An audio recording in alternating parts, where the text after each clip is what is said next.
Now let's dive deep into this big LGBTQ story for today. I'm Greg Shapiro, and let's clear up South Florida and Florida. Will Paul Rolli be the next mayor of Wilton Manors? OutSFL Newspaper is reporting that the race for Wilton Manors' next mayor may be more than a year away, but it's already heating up. City Commissioner Paul Rolli has officially declared his candidacy for the November 2026 election, hoping to succeed Mayor Scott Newton, who will not seek re-election. Rolli, who has lived in Wilton Manors for 2 decades and served 2 years as vice mayor, told the Gazette why he's jumping in so early. He said, quote, "I've been talking to residents one-on-one. I decided it was easier to come out early. I can plan for my campaign, and it tells other people who's already in the race," end quote. Out South Florida's senior reporter, John Hayden, reports his campaign will focus on infrastructure, growth, and public safety. Rolli also sees artificial intelligence as an untapped tool to streamline city services. Development is high on his agenda. While many projects have been approved, construction delays continue. Rolli says it's time to revisit zoning codes and hear directly from experts. He's also open to revisiting height restrictions, noting that existing high-rises, such as Wilton Tower, haven't harmed neighborhoods. Public safety costs are climbing, with police, fire, and rescue contracts all outpacing inflation. Rolli insists quality comes with a price. He told Hayden, quote, "Everybody wants to keep the police. Well, you have to pay them," end quote. Out South Florida mentions that the city's library is another hot-button issue. Rolli supports shifting control to county, saying residents are being double-taxed. While acknowledging the library's children's programs, he argues modernization and volunteers can carry some of the load. If elected, Rolli would make history. The first openly gay mayor since the death in office of the last gay leader of Wilton Manors. I mean, that to me, I don't know. I know that there are not only gay people living in Wilton Manors, but because it's such a high majority or a high number, I think it's going to be great to have a gay mayor representing. I just think if he wins. Yeah. You know, I just think that that's, and you know, in the same way I live in Fort Lauderdale, and it made me really happy that I have a gay mayor. Yeah. So I don't know. That's seems kind of strange. Not all queer politicians have had success. Lori Lightfoot in Chicago was not the best mayor, but we're not even going to talk about that right now. We're not going to talk about that. Well, listen, Paul Rolli has he's come to the table. You know, he's got his receipts, right? He has worked for us for decades. He has been a Wilton Manors tenant for over 2 decades. He was vice mayor. I mean, he's got all the receipts to show it, right? I don't think him being gay would make him a better mayor, right? It just, you know, we are a predominantly gay area, right? But that little sliver of Wilton Manors is just that little sliver, right? There's more to Wilton Manors that's not gay, right?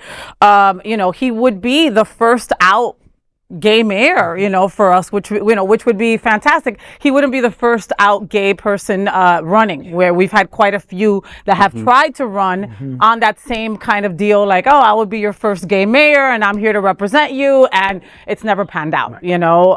So I don't give that as a credit, as a plus anymore. You know, Scott Newton has been an incredible mayor. He has done so much, and I remember having Scott in my bed, and me having like some kind of animosity because he was straight, right? And asking him all the real difficult questions, and he had all the right answers for me, you know? And so, you know, he served us in so many ways. I love that, like, he's ready to step down, that he's not gonna, you know, run again as our mayor. There are rumors that he might run for commission seat, right? Which we're all fantastic about, you know, because again, he really is an incredible ally. You know, Paul Rolli, you know, he shows up, you know, he's always there for our community. I can't wait to hear more from him. And the fact that he's decided to announce this a year before, you know, I mean, it's refreshing from my seat, right? You know, you were able to speak to Mr. Rolli, weren't you, I Edward? was. Okay. So Paul Rolli has been a supporter of the chorus for many years, and he serves on the board of directors for us. And so I reached out to him and I asked him, like, if, asking him why he's running, anything no more that he can elaborate on. And this is what he had to say. He said, "Aside from the current mayor, I'm the most experienced member of the city commission. I've been deeply involved in budgeting, strategic planning, redevelopment, and emergency response. I know how to lead through complexity, and I'm ready to get the work on day one. Wilton Manors is a special place, and I want to build on our progress while ensuring all residents, new and long time, feel heard and respected. With economic and political uncertainty at every level of government, now more than ever, we need to be proven stable leadership that knows how to get things done." And that's really what we need. 100%. He's somebody that's really been here for a really long time. He served 7 years as the commissioner and 2 years as the vice mayor. So yeah, he's had quite an experience, and he just loves this town. So yeah. Yeah, no, and having sat in many commission meetings as a West Side board member, he certainly brings a lot to the table, as you mentioned, Edward. And it'll be interesting to see how this further develops and which other candidates may step forward into the race. Yeah. And certainly, hopefully, it's a fair and polite race. Yeah.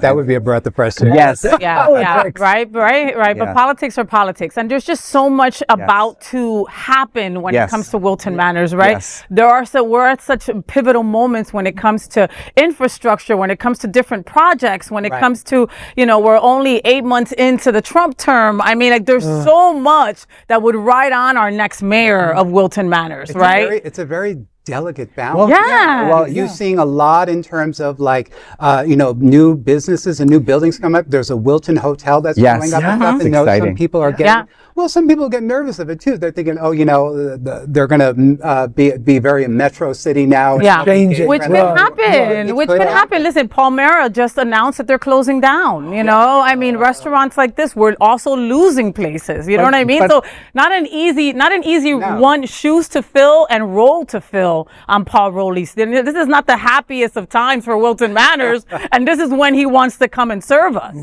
But I think we need to be optimistic. Projects like the hotel, it's coming to fruition. Some have not, but other cities like Fort Lauderdale, they probably could say the same thing, or Oakland Park. Things take time. We've had some developers sell the rights to other developers. You get approved, but then they sell the rights. So it's not always the politician's fault. But I think there's a lot of hope for Wilton Manors. I think we as a community need to patronize and remember to shop, small businesses. Up local. Absolutely. Shop local, Absolutely. Yeah. But something we could all definitely agree on is that all the eyes are on anybody who's going to be running for, a place like this when it comes to a city that's so LGBTQ like Wilton Manors, But Paul Rolli, we got eyes on you. And that is the big LGBTQ story for today. There is no other queer nonprofit media platform like this in the entire world. Support our LGBTQ stories by subscribing and sharing Queer News Tonight.